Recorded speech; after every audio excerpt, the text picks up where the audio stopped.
Philippines stands tall as a country blessed with beauty, massive potential, and over 110 million people. Coupled with being an archipelago of more than 7,000 islands across Southeast Asia, the Philippines is the third most populous nation on the continent. Recently, the Filipino government has become proactive with infrastructure development, noticing its transformative ability to boost economic growth and improve the lives of its people.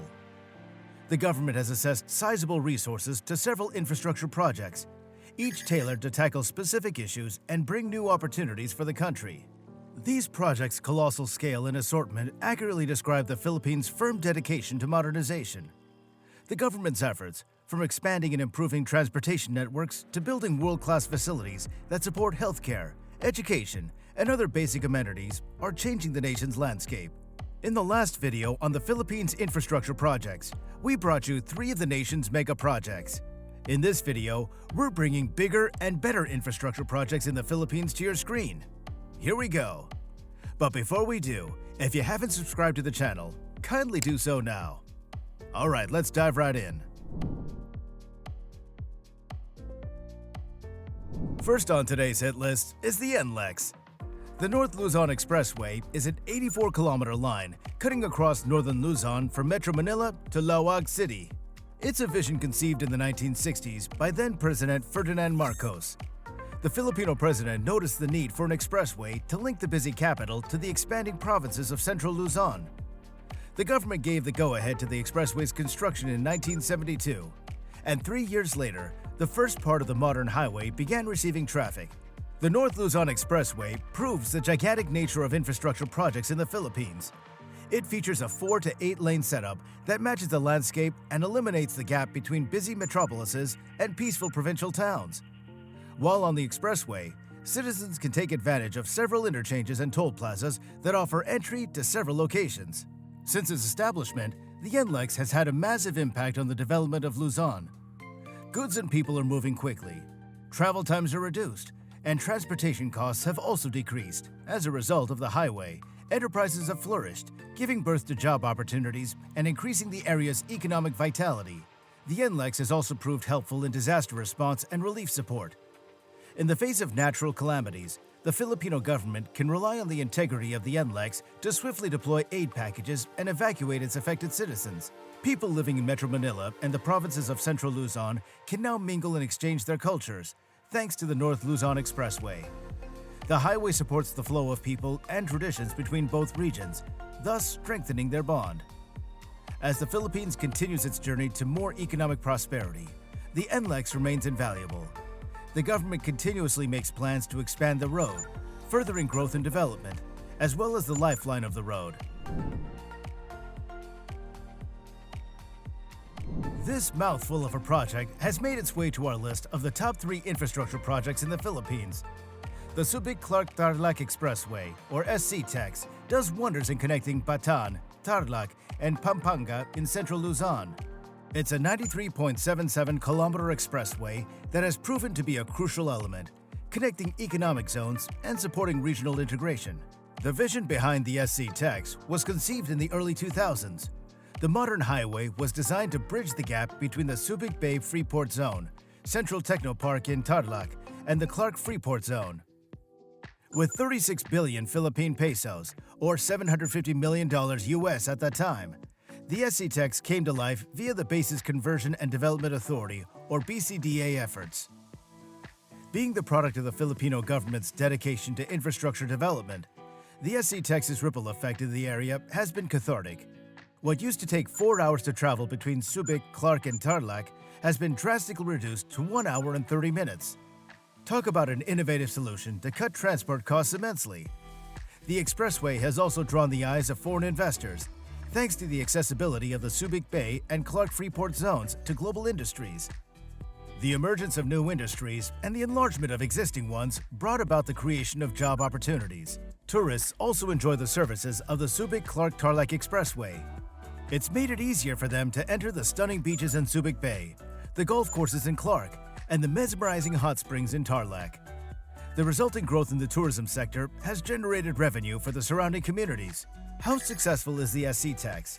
Well, the answer would be very successful. During the COVID-19 pandemic in 2020, an average of 33,000 vehicles visited the Subic-Clark-Tarlac Expressway per day. This feat alone makes the SCTEX worthy of being among the top 3 infrastructure projects in the Philippines. The final infrastructure project in today's video is often said to connect islands and dreams. The Cebu-Mactan Bridge is a majestic archway made out of steel and concrete. Stretching across 2.16 kilometers into the Mactan Channel, this infrastructure emulates Cebu's unyielding spirit to modern development. Sometimes called the Marcelo Fernan Bridge, the Cebu-Mactan Bridge links the busy Cebu City and the scenic Mactan Island. The Cebu-Mactan Bridge came to be due to the congestion and delays that would occur while traveling between Cebu and Mactan. Transportation was solely by ferry, and the need for a more reliable connection became more prominent. This shortcoming resulted in the conception of the bridge in the 1990s. By 1998, the construction of the Cebu-Mactan Bridge began, estimated to be worth around $232 million. Using state-of-the-art resources and engineering mastery ensured the structure unfolded swiftly. By 1999, the bridge was good to go. An average of 1 hour by ferry between Cebu and Mactan has become 15 minutes by car, thanks to the establishment of this bridge. Businesses can easily transport their goods and services as travel time has decreased. Of course, foreigners use the bridge to access Cebu's pristine beaches, historical landmarks, and the dynamic nightlife on Mactan Island.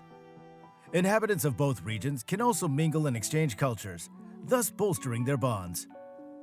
Every day, 40,000 vehicles cross over the Cebu-Mactan Bridge using its 4 lanes.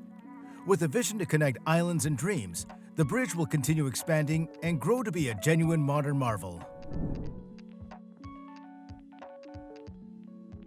Usually made out of concrete and steel, infrastructure projects are catalysts for growth and development.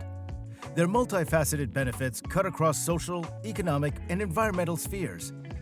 As the backbone of a developing economy, infrastructure projects can facilitate trade and commerce. How? Via improving transportation channels such as roads, bridges, and ports. They also shorten travel times and costs, allowing enterprises to transport their products more efficiently. Consequently, it leads to improved productivity and an increase in economic activities. The World Bank once estimated that a 10% increase in infrastructure quality could translate into a 1.5% growth in GDP.